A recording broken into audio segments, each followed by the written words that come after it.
Hello good morning everyone. Welcome to J L Jharkhand lives YouTube channel. जोहार आप सभी को, स्वागत है आपके अपने YouTube channel J L Jharkhand lives में। तो दोस्तों आज है 24 जनवरी। तो हम लोग यहाँ पर आज 23 और 24 के झारखंड के महत्वपूर्ण करेंट अफेयर क्वेश्चंस देखने वाले हैं। तो कल के इस क्लासेस में हम लोगों ने देखा था असर रिपोर्ट यहाँ पर जो है वो जारी हुआ था, उसी से संबंधित हम लोग यहाँ पर महत्वपूर्ण फैक्ट्स और डिटेल्स उस वीडियो में क्लासेस में हम लोग देखे थे। तो चलिए हम लोग यहाँ पर आज 23 और 24 जनवरी के झारखंड के महत्वपूर्ण करेंट अफेयर क्वेश्चंस देखेंगे। तो जुड़ जाइए सभी लोग, सभी को गुड मॉर्निंग, सभी को जोहार। और चलिए हम लोग यहाँ पर आज के क्लासेस की ओर चलते हैं। तो आज के यहाँ पर पहला जो प्रश्न है, आज का जो महत्वपूर्ण करेंट अफेयर क्वेश्चन है, वो सारे ही हम लोग यहाँ पर एक एक करके देखने वाले हैं। और आप सबको बता दूं कि हमारी 11 जेपीएससी की क्लासेस जो है वो शुरू हो गई हैं। ठीक है, अगर आप ऑफलाइन करना चाहते हैं तो ऑफलाइन ज्वाइन हो जाइए, या फिर अगर आप ऑनलाइन ज्वाइन होना चाहते हैं तो हमारा ऐप है झारखंड लाइव्स, आप उसे डाउनलोड कर लीजिए, आपको वहां पर क्लासेस जो है वो मिल जाएंगी। ठीक है, तो चलिए हम लोग यहाँ पर आज के पहले प्रश्न की ओर चलते हैं। और आज का यहाँ पर जो पहला प्रश्न है वो है कि हाल ही में जारी असर की रिपोर्ट के अनुसार ग्रामीण क्षेत्रों में ट्यूशन पढ़ने वाले बच्चों की संख्या में कितनी फीसदी का इजाफा दर्ज किया गया है। ठीक है, तो जो राज्य में ग्रामीण इलाकों के बच्चे जो हैं, खास करके जो सरकारी स्कूल में पढ़ते हैं, वो कितनी फीसदी ऐसे बच्चे हैं जो कि यहाँ पर ट्यूशन लेना कंपलसरी समझते हैं, यानी कि उनमें आंकड़ों में यहाँ पर इजाफा दर्ज किया गया है। तो ये जो आंकड़ा है वो कितना प्रतिशत इजाफा दर्ज किया गया है। तो इसका सही आंसर जो है यहाँ पर वो ऑप्शन नंबर सी जो है वो बिल्कुल सही आंसर हो जाएगा, यानी कि 8.4%, यानी कि पिछले वर्ष के मुकाबले, ठीक है, पिछले वर्ष के मुकाबले 8.4% बच्चों ने ज्यादा, ठीक है, 8.4% जो बच्चे हैं वो इतना जो है वो इंक्रीमेंट हुआ है पिछले वर्ष के मुकाबले। ठीक है, तो पिछला वर्ष कितना प्रतिशत था, इस वर्ष कितना प्रतिशत रहा है, वो चलिए हम लोग यहाँ पर देख लेते हैं। ठीक है, तो ये जो है वो यहाँ पर असर का रिपोर्ट आया है, कल हमने विस्तृत चर्चा की है उस वीडियो में, आप देखना चाहें तो जाकर वहां पर देख सकते हैं। ठीक है, असर रिपोर्ट है जो कि प्रथम नामक एक नॉन प्रॉफिट ऑर्गेनाइजेशन है जो इस पर रिसर्च करती है और आंकड़े जुटाती है गांव-गांव जा करके। ठीक है, तो चलिए इससे संबंधित जो भी फैक्ट्स यहाँ पर निकल कर आ रही है उससे हम लोग यहाँ पर देख लेते हैं। तो हाल ही में जारी असर रिपोर्ट 2022 के अनुसार ग्रामीण क्षेत्रों में ट्यूशन पढ़ने वाले बच्चों की संख्या में 8.4% की जो है वो यहाँ पर इजाफा दर्ज किया गया है। इस रिपोर्ट के अनुसार वर्ष 2018 में कक्षा 1 से लेकर 8 तक, यानी कि कक्षा पहला से लेकर 8वीं तक की जो बच्चे थे वो 36.9% बच्चे ट्यूशन लेते थे, लेकिन अब यहाँ पर वर्ष 2022 में 45.33% बच्चे जो है वो ट्यूशन लेते हैं। ठीक है, क्या होता है, सरकारी स्कूल में जब भी बच्चे पढ़ते हैं तो वो क्या करते हैं, ट्यूशन लेते हैं, वहां पर स्कूल में नहीं समझ पाते हैं या फिर और भी बेहतर तरीके के पढ़ने के लिए वो ट्यूशन ज्वाइन करते हैं। तो ऐसे यहाँ पर जो है वो वर्ष 2022 में राज्य के जो, या चाहे वो निजी स्कूल हो यानी कि प्राइवेट स्कूल के बच्चे हों या फिर वो सरकारी स्कूल के बच्चे हैं, सभी को यहाँ पर एवरेज देखा गया है तो वो 45.33% बच्चे जो है वो ट्यूशन लेते हैं। ठीक है, जबकि राष्ट्रीय स्तर पर इस दौरान ट्यूशन पढ़ने वाले बच्चों की संख्या में 4% की बढ़ोतरी दर्ज की गई है। ठीक है, 4% की यहाँ पर जो है वो 4% का यहाँ पर वृद्धि दर्ज किया गया है। राज्य में यहाँ पर कक्षा बढ़ने के साथ साथ ट्यूशन पढ़ने वाले बच्चों की संख्या भी बढ़ती जाती है, यानी कि जैसे जैसे वो हाई क्लासेस में जाते हैं, ऊंची क्लासेस में जाते हैं, तो उनकी संख्या जो है वो बढ़ने लगती है। उस रिपोर्ट में हमने देखा था डिटेल्स में। ठीक है, और साथ ही साथ यहाँ पर सभी राज्य के 24 जिलों के 720 गांवों में ये जो है वो किया गया है। इसमें 3 वर्ष से लेकर 16 वर्ष तक के जो 28,196 बच्चे जो है वो उनको शामिल किया गया है इस सर्वे में। ठीक है, तो राज्य के सभी जिलों में यहाँ पर जो है वो ये यहाँ पर सर्वे किया गया है, जिसमें पाया गया है कि 8.3% बच्चों में यहाँ पर जो है वृद्धि हुई है पिछले वर्ष के मुकाबले। ठीक है, जो पिछले सर्वे आया था उससे यहाँ पर अब जो है वो उसमें 8.3% का इजाफा दर्ज किया गया है, यानी कि यहाँ पर 36.9% से हो गया कितना, 45.33% हो गया है।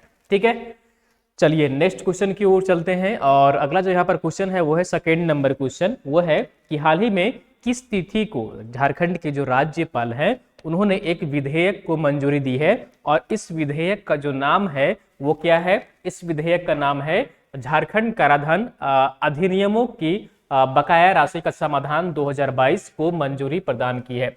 तो ये विधेयक है, ठीक है, झारखंड कराधान विधेयक, और 2022 इसे जो है वो हाल ही में राज्यपाल यहाँ के जो वर्तमान में है रमेश बैस हैं, उन्होंने इस विधेयक को मंजूरी प्रदान की है। तो ये जो मंजूरी प्रदान की गई है वो किस तिथि को यहाँ पर मंजूरी दी गई है, ठीक है, किस तिथि को यहाँ पर जो है वो राज्यपाल रमेश बैस ने यहाँ पर जो है वो इसकी अनुमति यहाँ पर दे दी है, यानी कि ये अब यहाँ पर राज्य में कानून बन जाएगा। तो ऑप्शन नंबर बी जो है यहाँ पर वो बिल्कुल सही आंसर रहेगा। 19 जनवरी 2023 को 19 जनवरी 2023 को इस विधेयक को राज्यपाल ने मंजूरी दे दी है, ठीक है। तो अब जो है ये राज्य में कानून बन जाएगा। इस विधेयक में क्या क्या बातें यहाँ पर सामने निकल कर आ रही हैं, क्या इस विधेयक में प्रावधान किया गया है, वो चलिए हम लोग यहाँ पर डिटेल्स में देख लेते हैं, ठीक है।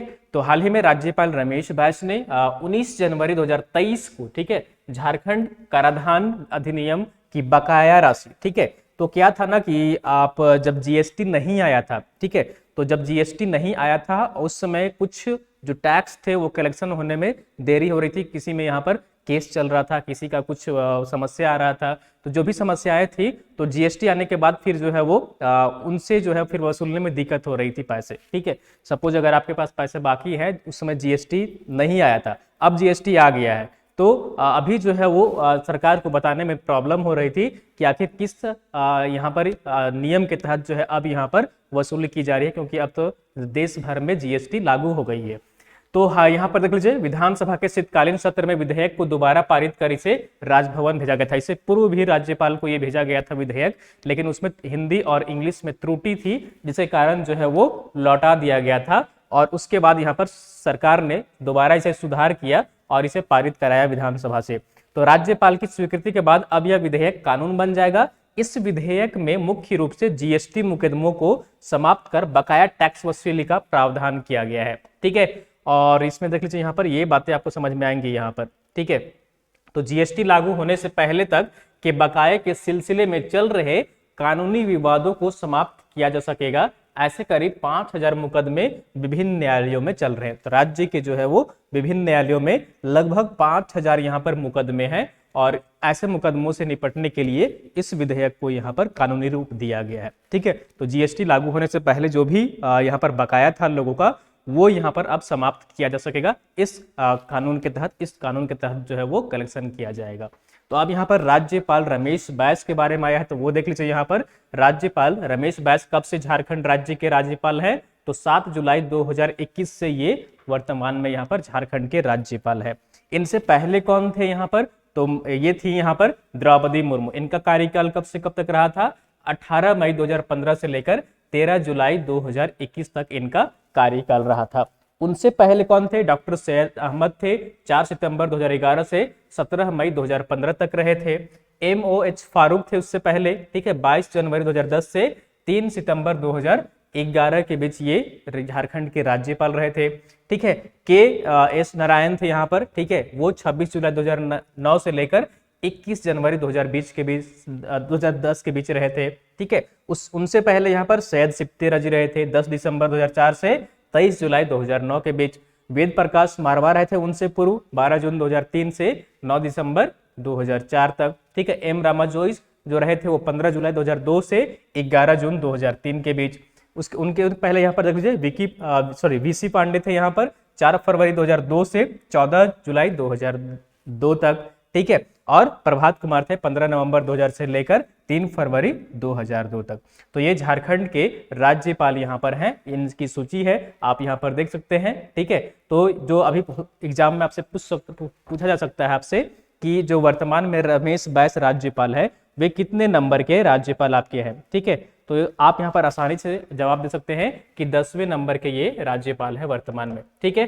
और आपसे ऐसे भी प्रश्न पूछे जाते हैं कि सबसे लंबा ड्यूरेशन किनका रहा है, कार्यकाल रहा है, सबसे कम कार्यकाल किनका रहा है, ठीक है। हो सकता है द्रौपदी मुर्मू अभी राष्ट्रपति बनी है यहाँ पर, से पहले जो है वो झारखंड की राज्यपाल थी, ठीक है। तो पूछा जा सकता है कि इनकी जो कार्यावधि थी यहाँ पर वो कब से कब तक थी, ठीक है। तो 18 मई 2015 से 13 जुलाई 2021 तक थी, ठीक है।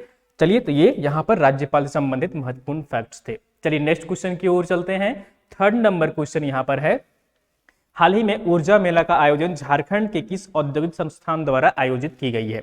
औद्योगिक मेला, यहाँ पर आपको लग रहा है कि मेले लगा होगा, उसमें मिठाई वगैरह मिल रहे होंगे, लेकिन ऐसा नहीं है। ठीक है, ऊर्जा मेला मीन्स यहाँ पर ऊर्जा से संबंधित जो है वो कुछ मेले का आयोजन किया गया था। उसमें क्या क्या बातें थी वो हम लोग यहाँ पर डिटेल्स में देखेंगे। तो ये जो है वो ऊर्जा मेला का आयोजन जो किया गया था वो किसके द्वारा यहाँ पर आयोजित किया गया था? तो इसका सही आंसर जो होगा यहाँ पर वो ऑप्शन नंबर बी जो होगा वो बिल्कुल सही आंसर हो जाएगा। JUVNL है, यानी कि झारखंड ऊर्जा विकास निगम लिमिटेड है, इसके द्वारा यहाँ पर जो है वो ऊर्जा मेला का आयोजन किया गया था। ठीक है, ऊर्जा मेला का आयोजन किसके द्वारा किया गया था? झारखंड ऊर्जा विकास निगम लिमिटेड के द्वारा। ठीक है, तो इसका मुख्य उद्देश्य क्या था, इस मेले में क्या खास बातें थी, वो चलिए हम लोग यहाँ पर देख लेते हैं। तो ये मेला जो है वो 21 जनवरी को आयोजित किया गया था झारखंड की राजधानी रांची में। इस मेले में 100 यूनिट तक फ्री बिजली की सुविधा लेने के लिए और फिर मीटर लगाने से संबंधित मामला, नया कनेक्शन लेने या फिर भार बढ़ाने या फिर उसे जो है कृषि कार्य हेतु नया विद्युत कनेक्शन लेने के लिए या फिर बिजली बिल सुधार के लिए, बिजली बिल नहीं मिल रहा है उसकी शिकायत के लिए, खराब एवं जले मीटर को बदलने के लिए, ट्रांसफार्मर जलने एवं खराब होने सहित अन्य शिकायत का निपटारा के लिए जो है वो इस दिन यहाँ पर आवेदन देने की सुविधा जो है वो उपलब्ध कराई गई थी। ठीक है, तो ये जो था ऊर्जा मेला का आयोजन, यहाँ पर समस्याओं का निपटारा एक तरह से किया जा रहा था। और ये जो ऊर्जा मेले का आयोजन किया गया था वो झारखंड ऊर्जा विकास निगम लिमिटेड के द्वारा किया जा रहा था। ठीक है, तो यहाँ पर देख लीजिए ऊर्जा मेला का जो आयोजन किया गया था वो रांची में किया गया था और ये इसकी स्थापना कब हुई थी? JUVNL की तो 6 जनवरी 2014 की। कब की गई थी? 6 जनवरी 2014 को इसकी जो है वो स्थापना हुई थी राज्य में। ठीक है, याद रखिएगा JUVNL। ठीक है, झारखंड ऊर्जा विकास निगम लिमिटेड, जो कि क्या करती है? राज्य में ऊर्जा का उत्पादन करती है। ठीक है, चलिए अगले क्वेश्चन की ओर चलते हैं, नेक्स्ट क्वेश्चन की ओर। अगला क्वेश्चन यहाँ पर 4th नंबर क्वेश्चन है, वो है हाल ही में नीति आयोग द्वारा, किसके द्वारा? हाल ही में नीति आयोग के द्वारा यहाँ पर 2022 के लिए, नवंबर 2022 के लिए ओवरऑल परफॉर्मेंस के लिए टॉप 5 आकांक्षी जिलों एस्पिरेशनल डिस्ट्रिक्ट के नाम घोषित किए गए हैं। तो झारखंड के टॉप 5 जिले में जो है टॉप 5 एस्पिरेशनल डिस्ट्रिक्ट में झारखंड के कितने जिले शामिल हैं? ठीक है, झारखंड के जो कितने जिले हैं जो यहाँ पर शामिल हैं। ठीक है, ये यहाँ पर आपसे जो है वो प्रश्न पूछा जा रहा है। तो इसका सही आंसर जो होगा यहाँ पर वो ऑप्शन नंबर बी इज बिल्कुल सही आंसर हो जाएगा। ठीक है, तो झारखंड के ऐसे 3 जिले हैं। ठीक है, झारखंड के टॉप 5 जिलों में झारखंड के 3 जिले शामिल हैं। तो झारखंड के जो यहाँ पर 24 जिले हैं, ठीक है, झारखंड के जो 24 जिले हैं उनमें से 19 जिले जो है वो यहाँ पर एस्पिरेशनल डिस्ट्रिक्ट हैं। ठीक है, आकांक्षी जिले हैं। ठीक है, 24 में से यहाँ पर झारखंड के 19 जिले जो है वो आकांक्षी जिले हैं और देश भर में 112 आकांक्षी जिले हैं। ठीक है, देश भर में 112 आकांक्षी जिले हैं और 112 में से 19 जो है वो किसके हैं? तो ये झारखंड राज्य से यहाँ पर संबंध रखते हैं। ठीक है, चलिए हम लोग यहाँ पर पूरी डिटेल्स में देखते हैं कि आखिर ये 3 जिले जो है वो टॉप 5 में कौन कौन से यहाँ पर है।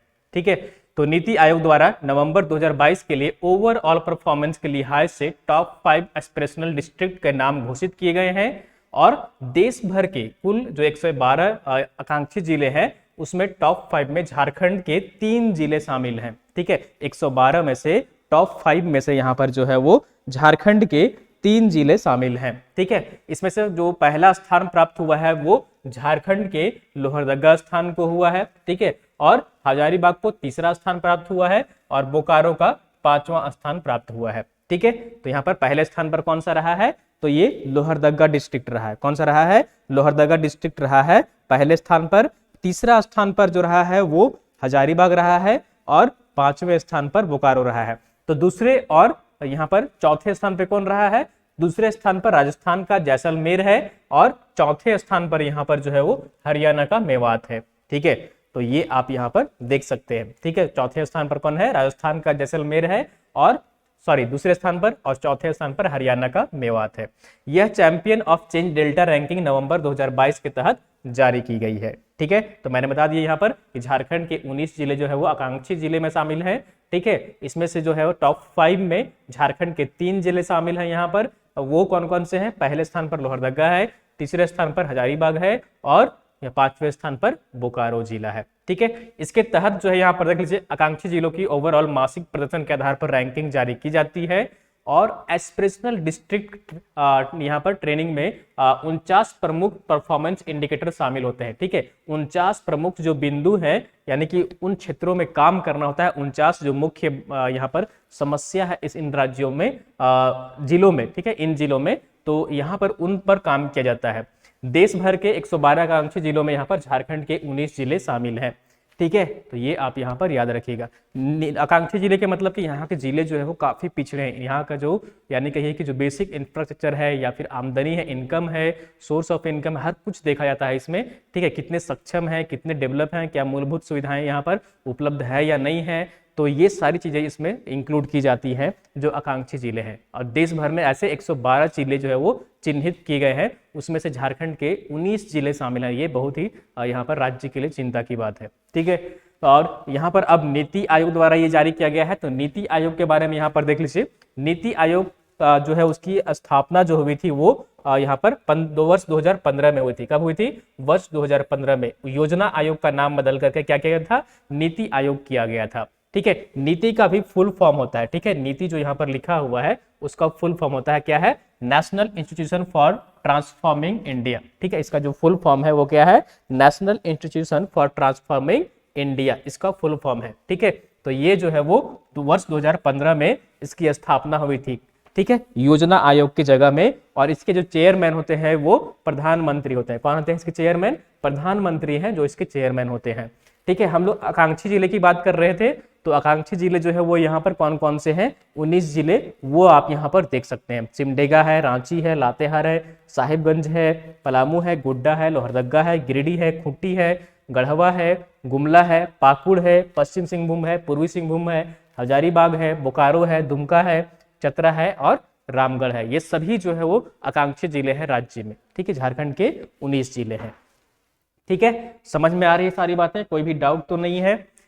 चलिए नेक्स्ट क्वेश्चन की ओर चलते हैं। और अगला जो यहाँ पर क्वेश्चन है 5th नंबर, वो यहाँ पर देख लीजिए। Creative brilliance 2022 Picasso art contest में स्टार आर्टिस्ट का अवार्ड झारखंड से किसने जीता है? ठीक है, तो हाल ही में creative brilliance 2022 Picasso art contest में आर्टिस्ट का अवार्ड जो है यहाँ पर वो झारखंड से किसने जीता है? तो इसका सही आंसर जो होगा यहाँ पर वो ऑप्शन नंबर सी जो होगा वो बिल्कुल सही आंसर रहेगा। ये है विवान शौर्य। कौन है? विवान शौर्य है, जो यहाँ पर हाल ही में इस प्रतियोगिता में उन्होंने जो है वो अवार्ड जीता है। ठीक है, ये अवार्ड जो कंटेस्ट था वो creative brilliance 2022 Picasso art contest था और इसमें उन्होंने जो है वो यहाँ पर अवार्ड जीता है। तो यहाँ पर देख लीजिए इस आर्ट में, यहाँ पर इस आर्ट कंटेस्ट में स्टार आर्टिस्ट का अवार्ड जो है वो झारखंड के रांची के विवान शौर्य हैं, उन्होंने जीता है। और इस प्रतियोगिता में, ठीक है, इस प्रतियोगिता में 38 देशों के 1100 से अधिक प्रतिभागियों ने हिस्सा लिया था। लगभग 1100 यहाँ पर प्रतिभागी कंपटीटर जो है वो शामिल थे। ठीक है, विवान ने ऑयल पेस्टल से भगवान गणेश को कैनवास में अब्स्ट्रैक्ट पेंटिंग के फॉर्म में पेश किया था। ठीक है, ऑयल पेंटिंग जिस तरह से होता है अब्स्ट्रैक्ट पेंटिंग, तो वो जो है वो भगवान गणेश का उसने जो है फोटो यहाँ पर डिजाइन किया था, पेंट किया था। 100 अंक की पेंटिंग प्रतियोगिता में विवान को 93 अंक हासिल हुए। यह प्रतियोगिता 2014 से प्रत्येक वर्ष आयोजित की जा रही है और इसमें झारखंड से विवान एकमात्र विजेता बने हैं और वह पहली कक्षा के छात्र हैं। ठीक है, तो ये कौन है? विवान शौर्य हैं, जिन्होंने जो है वो यहाँ पर creative brilliance 2022 Picasso art contest में स्टार आर्टिस्ट का यहाँ पर उन्होंने अवार्ड दिया गया है। तो ये यहाँ पर पिक्चर में देख लीजिए, भगवान गणेश का इन्होंने जो है वो पिक्चर बनाया है और ये उनको अवार्ड यहाँ पर मिला है। ठीक है, जैसा कि आप देख पा रहे हैं ऑयल पेंटिंग है, एब्स्ट्रैक्ट पेंटिंग है यहाँ पर। ठीक है, नेक्स्ट क्वेश्चन की ओर चलते हैं। अगला क्वेश्चन यहाँ पर है, वो है मेगा स्पोर्ट्स कॉम्प्लेक्स के बिरसा मुंडा एथलेटिक्स में चल रही प्रतियोगिता केंद्रीय रिजर्व पुलिस बल की 23वीं अंतर सेंटर एथलेटिक्स प्रतियोगिता में झारखंड से किसने गोला फेंक में जो है वो दूसरा स्थान प्राप्त किया है? तो इसका सही आंसर जो है यहाँ पर वो ऑप्शन नंबर बी जो होगा वो बिल्कुल सही आंसर रहेगा। ये है उमेश कुमार। तो केंद्रीय रिजर्व बल जो है, पुलिस रिजर्व बल जो है यहाँ पर रिजर्व पुलिस बल है, उनकी यहाँ पर 23वीं जो है वो अंतर सेंटर एथलेटिक्स प्रतियोगिता का आयोजन किया जा रहा है। कहाँ पर? मेगा स्पोर्ट्स कॉम्प्लेक्स रांची के होटवार में। और वहीं पर गोला फेंक प्रतियोगिता में झारखंड के उमेश कुमार जो है वो उन्होंने दूसरा स्थान प्राप्त किया है। ठीक है, तो यहाँ पर देख लीजिए उमेश कुमार को दूसरा स्थान प्राप्त हुआ है। गोला फेंक पुरुष में दक्षिणी सेक्टर से यहाँ पर आर गोविंद बीके पहले स्थान पर रहे हैं और पश्चिम उत्तर सेक्टर से मोनू जो है वो तीसरे स्थान पर रहे हैं। तो ये है उमेश कुमार जो दूसरे स्थान पर रहे हैं। ठीक है, चलिए नेक्स्ट क्वेश्चन की ओर चलते हैं और आंसर ऑफ द डे है यहाँ पर। ठीक है, पिछले सेशन में आपसे जो है प्रश्न पूछा गया था कि झारखंड में जो है वो यहाँ पर नदियों के हाल से संबंधित। ठीक है, तो भारत सरकार के केंद्रीय प्रदूषण कंट्रोल बोर्ड की ओर से हाल ही में एक रिपोर्ट जारी की गई थी। उस रिपोर्ट में सबसे प्रदूषित राज्य की जो नदी है वो कौन सी है। ठीक है, और आप लोगों ने मैक्सिमम लोग इसका सही आंसर कमेंट किए थे। तो ये जो नदी है वो हरमू नदी है और दूसरी सबसे प्रदूषित नदी जो है वो कौन सी है, स्वर्ण रेखा नदी है। ठीक है, दूसरी सबसे प्रदूषित नदी जो है वो स्वर्ण रेखा नदी है। पहले नंबर पर हरमू नदी है, दूसरे नंबर पर जो है वो स्वर्ण रेखा नदी है। तो ऑप्शन नंबर बी जो है यहाँ पर बिल्कुल सही आंसर हो जाएगा। आप लोगों ने मैक्सिमम लोग इसका सही आंसर कमेंट किया था कमेंट बॉक्स में। ठीक है, चलिए यहाँ पर इससे संबंधित एक्सप्लेनेशन हम लोग यहाँ पर देख लेते हैं। तो यहाँ पर जो बीओडी है, बीओडी 1 से लेकर 10 तक यहाँ पर जो है वो मेजरमेंट किया जाता है और ऐसा माना जाता है कि बीओडी अगर 3 से नीचे है तो जो पानी की शुद्धता है वो काफी अच्छी हो गई। जहाँ 3 से ज्यादा गई उसकी बीओडी तो वो जो है वो यहाँ पर उसका पानी खराब यहाँ पर पाया जाएगा। ठीक है, तो स्वर्ण रेखा का जो बीओडी है वो 10 है और हरमू नदी की यहाँ पर अगर बात करें तो 10.1 है। ठीक है, तो सबसे ज्यादा प्रदूषित नदी जो है वो कौन सी है, हरमू नदी है और दूसरी सबसे नदी जो प्रदूषित है वो कौन सी है, यहाँ पर वो आपका स्वर्ण रेखा है। ठीक है, तो झारखंड की 9 नदियों को शामिल किया गया है। ठीक है, यहाँ पर इस प्रदूषित जो नदी है झारखंड राज्य में 9 सबसे अधिक जो है राज्य में कौन कौन प्रदूषित नदी है वो यहाँ पर मेंशन किया गया है। ठीक है, स्वर्ण रेखा है, हरमू है, खरकई नदी है, जुमार नदी है, गरगा नदी है, बोकारो नदी है, कतरी नदी है, दामोदर नदी है, कोयना नदी है। तो ये जो है वो सभी जो है प्रदूषित यहाँ पर राज्य में है,